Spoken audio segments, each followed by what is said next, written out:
Nice ending, I suppose. Today's episode, moving horror stories. Cautionary tales that will make you scream.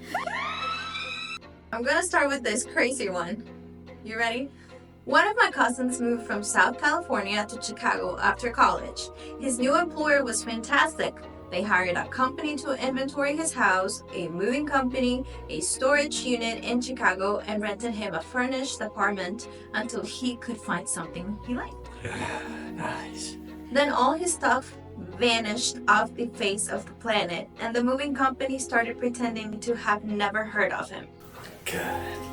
It took providing them canceled checks and some light threatening from a lawyer before he was told that the truck was involved in an accident and a fire and that all his stuff had burned. A bloodbath. They ended up paying his employer a small amount of money. They were the actual customer, and his employer paid him a large amount of money based on the inventory. Wow, it gives me chills through my moving bones. That's a great employer. The story doesn't end there. A year later, he gets a call from a police detective in Miami. During a coke bust, they found his old checkbook and a bunch of his old paperwork and wanted to know how it got there. Thirsty for more.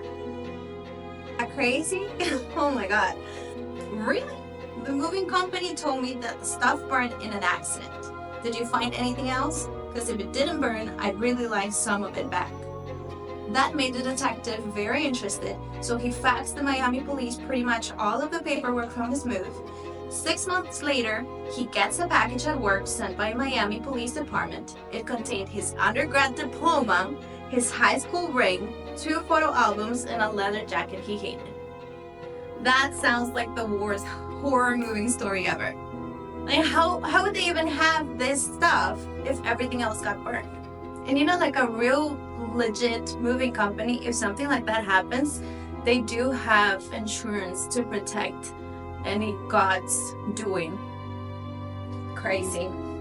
Nice ending, I suppose.